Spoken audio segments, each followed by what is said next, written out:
도내에서도 코로나19 초긴장 속에 2021학년도 대입 수능 시험이 별탈 없이 진행됐습니다. 오늘 철원에서 장병 2명과 춘천에서 초등학생 1명 등 모두 3명이 확진됐습니다. 서울대병원에 입원 중인 정선 70대 여성이 코로나19 확진 판정을 받아 지역사회가 긴장하고 있습니다. 코로나19 장기화와 재확산으로 자원봉사 손길이나 이웃돕기 성금 모금이 위축되고 있습니다. 고성군이 현재 속초까지 이어진 동해고속도로를 고성군까지 연장해 줄 것을 정부에 요구하고 있습니다. 안녕하십니까. 뉴스데스크 강원입니다. 코로나19 초긴장 속에 2021학년도 대입수능 시험이 도내 각 시험장에서 치러졌습니다. 학사 일정이 계속 바뀌고 개인 방역까지 유난히 힘들었을 수험생들은 마지막까지 긴장을 놓지 않고 차분히 시험에 응시했습니다. 박은지 기자입니다. 쌀쌀한 기운이 옷깃을 파고드는 이른 아침. 고사장 앞에 하나둘 수험생들이 도착합니다. 얼굴에는 모두 마스크를 쓰고 손에는 수험표를 챙겨 들었습니다. 예년 같은 후배들의 열띤 응원전은 찾아볼 수 없지만 대신 선생님들이 제자들의 눈을 맞추고 긴장을 풀어줍니다. 한 번도 경험한 적 없는 개학 지원에 원격 수업과 등교 수업, 방역 관리까지 어느 하나 녹록치 않은 수험 생활을 함께 지켜본 학부모들의 마음도 애틋합니다. 코로나 때문에도 스트레스고 또 제대로 학원도 못 가고 또 온라인 수업하느냐고 또 자기 실력을 잘 발휘할 수 있을까 이런 걱정도 되고 안타까운 마음도 좀 크고 엄마로서 좀 응원의 마음은 크고. 가슴 뭉클하죠. 올해 2020년 애들 또 긴 인생의 큰 기억일 것 같아요. 잘할 것 같아요. 2020년 시험 보는 애들. 일반 수험생은 도내 44개 일반 시험장에서 시험에 응시했고 도중에 경미한 발열, 기침을 느낀 2명의 수험생이 별도 시험실에서 시험을 봤습니다. 또 자가격리 수험생 3명은 춘천 원주에 마련된 별도 시험장에서 응시했습니다. 전체 12,000여 명 가운데 4교시까지 평균 13에서 14%의 결시율을 보여 역대 최고치를 기록했습니다. 코로나19로 수시 합격생 등의 미응시가 늘어난 것으로 보이는 가운데 부정행위 등 별다른 사고는 없었습니다. 하루 종일 마스크를 써야 하고 책상 가림막까지 설치됐지만 수험생들은 불편함 속에서도 차분하게 시험을 마쳤습니다. 마스크 끼고 하니까 진짜 너무 답답했고 가림막 때문에 시험 볼 때 좀 많이 불편했어요. 이렇게 넘기는 거나 푸는 거나. 수능까지 달려온 시간들을 돌아보며 후련한 마음과 아쉬운 마음이 교차하지만 서로가 서로를 응원하며 힘을 냅니다. 이때까지 모두가 그랬듯이 달려온 노력들이 헛되지 않았고 그리고 앞으로 언젠가 인생에서 녹아들 그런 경험이라고 생각하면서 전문가들은 학생 수 감소로 대입 경쟁률은 다소 하락하고 졸업생이 강세를 보일 것으로 전망하고 있습니다. 수능 성적표는 오는 23일 수험생에게 통보되고 수능 이후에는 수시, 논술, 면접고시와 정시 모집이 본격적으로 이어집니다. MBC 뉴스 박은지입니다. 오늘 도내에선 코로나19 확진자가 3명 추가됐습니다. 철원 군부대 장병 2명이 격리 해제 전 검사에서 확진됐고 춘천에서는 전수검사가 진행된 초등학교에서 4번째 확진자 1명이 발생했습니다. 이에 따라 도내 누적 환자는 684명으로 늘었고 이 가운데 34%인 238명이 격리돼 치료를 받고 있습니다. 정선 주민이 코로나19 확진 판정을 받았습니다. 정선군에 따르면 사북면에 사는 70대 여성이 서울대병원에 입원 중 코로나19 검사를 받았고 오늘 오후 확진 판정을 받았습니다. 이 여성은 암 수술을 받은 뒤 지난달 27일부터 어제까지 정선 지역 자택과 군립병원에 머물렀고 어제 서울대병원으로 간 후 검사를 받았습니다. 정선군은 집으로 병문안 왔던 지인들에 대해 역학조사를 벌이고 있습니다. 한편 이 여성은 서울대병원에서 검사를 받아 정선군이 아닌 서울 환자로 집계될 것으로 보입니다. 코로나19 확산으로 경기가 나빠지면서 어려운 이웃의 삶은 더 힘들어지고 있습니다. 자원봉사 손길이나 이웃돕기 성금이 절실한 상황이지만 이마저도 줄고 있습니다. 홍한표 기자가 보도합니다. 자원봉사자들이 모여 정성스럽게 채소를 다듬고 뜨거운 철판 위에 고기를 노릇노릇 굽습니다. 김치찌개에 훈제오리, 나물 무침까지 단출하지만 푸짐한 반찬이 만들어집니다. 김치를 담는 손길에는 정성이 곁들여졌습니다. 어르신들이 어찌 보면 그 하루에 한 끼밖에 못 드시는 분들도 많으시거든요.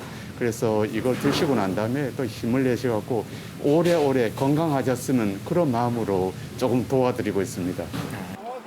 부식을 실은 차량이 도착하고 자원봉사자들은 반찬 꾸러미를 들고 어르신들께 전달합니다. 일주일에 2차례씩 이곳을 찾아 평소 끼니 챙기기 힘든 분들에게 따뜻한 마음을 전하는 겁니다. 예전에는 이곳에서 배식이 이뤄졌지만 코로나 발생 이후 반찬을 나눠주는 것으로 시스템을 변경했습니다.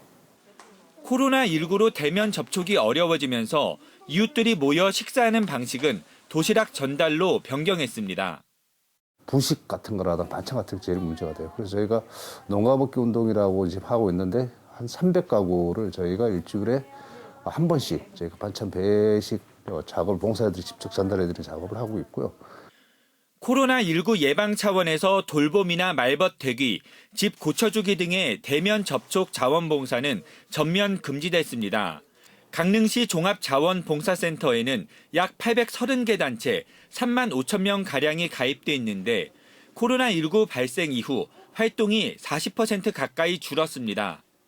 저희가 봉사단체 따세라는 활동을 통해서 봉사단체를 하는데 그런 것도 하지 못해서 굉장히 좀 아쉬운 마음이 큽니다. 그 하루빨리 코로나19가 종식이 돼서 어르신들도 만나고 이렇게 환하게 웃는 얼굴로 좀 뵀으면 싶습니다.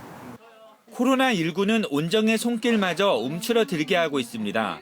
연탄은행마다 기증된 연탄이 지난해 절반 수준에 머물고 있고 내년 1월 말까지 이어지는 희망 2021 나눔 캠페인 사랑의 온도탑 목표액은 68억 원으로 지난해 목표액보다 30% 낮춰 잡았습니다. MBC 뉴스 홍한표입니다.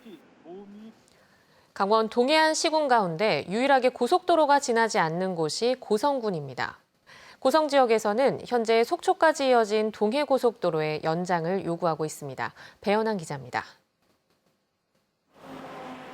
삼척부터 동해안을 따라 시원하게 뚫려있는 동해고속도로는 속초에서 멈췄습니다. 삼척에서 동해, 강릉, 양양을 거쳐 속초까지 122.16km가 이어졌지만 속초 이북 지역은 개통 계획조차 없습니다. 이에 따라 고성 지역에서는 접근성을 높이기 위해 고속도로를 연결해달라는 목소리가 계속해서 나오고 있습니다. 속초에서 고성 간선까지 25.1km 구간을 연장하는 데는 사업비 8,419억 원가량이 필요할 것으로 예상되고 있습니다. 지역 주민들은 고속도로가 연결되지 않으면서 관광과 물류 등 경제적 손실이 크다며 고속도로 연결을 주장하고 있습니다.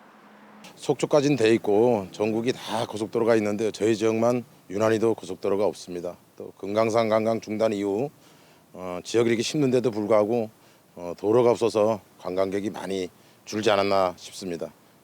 고성군은 국토교통부에 제2차 고속도로 건설 5개년 계획에 고성 연장이 포함될 수 있도록 정부 면담을 실시하고 지역 정치권과 협력하겠다는 방침입니다. 고속도로가 속초까지 노임으로 해가지고 고성이 지금 떨어지고 있어요, 사실. 이제 그 부분을 정확히 짚고 이제 앞으로 통일 미래를 향해서 남북 관계를 조절하고 여러 가지 상황을 볼 때 고속도로는 필수다고 보여집니다. 한편 삼척 근덕에서 경북 영덕까지 구간도 고속도로 건설 계획에서 제외돼 있어 강원 남부권 주민들도 고속도로 연장을 고대하고 있습니다. MBC 뉴스 배현환입니다. 강원도의회는 회기가 열릴 때마다 의원 식사비로 수백만 원을 쓰고 있습니다. 의회는 규정상 업무 수행을 위해 식사를 제공할 수 있다는 입장이지만 도민 혈세인 업무 추진비를 이렇게 계속 써도 되는 건지 고민이 필요해 보입니다. 허주희 기자가 취재했습니다. 강원도 의회 앞. 점심시간이 되자 의원들이 의회 전용 버스에 올라탑니다. 의회 직원까지 모두 19명이 식사를 했습니다. 점심 식사비는 47만 5천 원, 한 사람에 2만 5천 원을 쓴 셈입니다. 내년 예산안 심사 운영 계획에는 의원들의 식사 일정까지 나와 있습니다. 강원도와 강원도교육청 예산안 심사 기간 7일 동안 적게는 한 끼에 21만 원, 많게는 60만 원을 넘게 썼습니다. 회의비로 쓴 걸 제외하곤 모두 업무 추진비로 지출했습니다. 4일 동안 한 끼 점심 식사비로 평균 40만 원 정도 썼으니까 이 일정표대로 7일 동안 점심 저녁 14번 식사할 경우 최소 560만 원이 식사값으로 나가게 됩니다. 이번뿐만이 아닙니다. 회기가 열릴 때마다 의원들의 식사 비용은 거의 대부분 업무 추진비로 지출되고 있습니다. 강원도의회는 행정안전부 업무 추진비 규칙에 업무 수행을 위해 의원에게 식사를 제공할 수 있도록 돼 있어 3만 원 한도 내에선 문제가 없다는 입장입니다. 저는 개인적으로 업무 추진비를 사적으로 쓴 적이 한 번도 없어서요. 단 하나 업무 추진비는 이제 법적으로 정해진 부분이 있었고 또 한 가지는 법적인 정해진 틀에서 공적 일을 하고 있는 상태고요. 제도적으로 가능하다는 이유로 업무 추진비는 사실상 의원들 밥값으로 지출되는 경우가 허다합니다. 하지만 업무 추진비 용도에 적합하게 썼는지 강원도 의회 홈페이지에서조차 제때 공개되지도 않고 뒤늦게 올라와도 구체적인 내용이 없어 검증을 할 수가 없습니다. 업무 추진비가 필수 불가별하다고 한다면 그 성격과 내용에 정확하게 규정을 하고 그와 관련된 영수 첨부가 분명히 돼야 되는데 지금 같은 경우는 너무 모호하고 자의적으로 집행되기 때문에 갖가지 문제들이 계속 발생되고 있다고 좀 보여집니다. 올해 강원도의회 의장과 부의장 7명의 위원장 몫으로 쓸 수 있는 업무 추진비는 모두 2억 2천만 원이 넘습니다. 모두가 어려운 코로나 시국에 스스로 내년 업무 추진비를 깎는 공공기관이 늘어나고 있지만 강원도의회는 한 푼도 깎지 않고 그대로 편성했습니다. 모두 세금입니다. MBC 뉴스 허주입니다.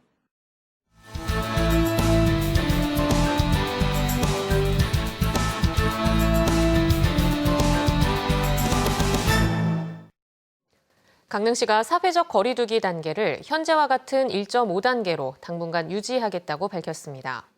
김한근 강릉시장은 가족인 34번째에서 36번째 확진자 발생 이후 추가 감염자가 나오지 않고 있다며 변수가 없는 한 사회적 거리 두기를 현재와 같은 1.5단계로 유지하겠다고 밝혔습니다.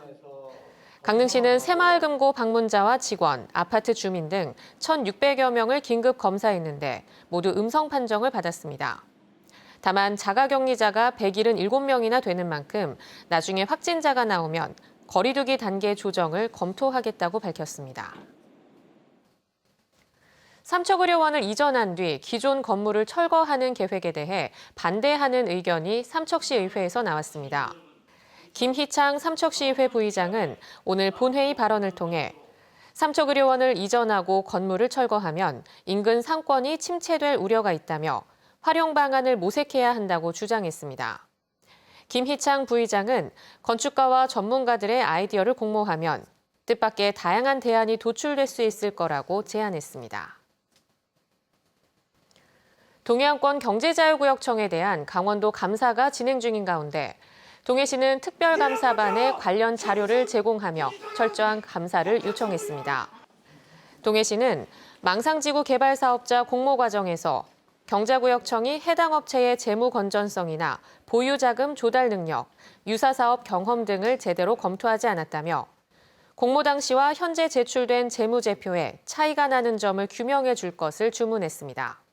또 경자구역청이 강원도의회에 제출한 자료와 답변 내용에서 망상지구 개발업체에 특혜를 제공한 의혹도 있다며 공모사업 당시에 제출된 서류를 면밀히 검토해야 한다고 주장했습니다. 동해안권 경자구역청에 대한 특별감사는 내일까지 진행될 예정입니다. 수소에너지 기반 구축과 표준화를 선점하기 위한 강원 그린 뉴딜 국제수소포럼이 오늘 삼척 솔비치 리조트에서 열렸습니다. 강원도가 개최한 이 행사는 국내외 전문가들이 참석한 가운데 드론 택시와 어선 등의 액화수소를 활용하는 방안과 수소 안전을 주제로 진행됐습니다. 강원도는 포럼의 성과를 바탕으로 액화수소를 이용한 이동수단 개발에 박차를 가하겠다는 방침입니다. 심기섭 전 강릉시장이 어젯밤 숙환으로 별세했습니다. 향년 76세인 심기섭 전 시장은 강릉 농협조합장과 제13대 전국구 국회의원을 거쳐 민선 1, 2, 3기 강릉시장을 역임했습니다.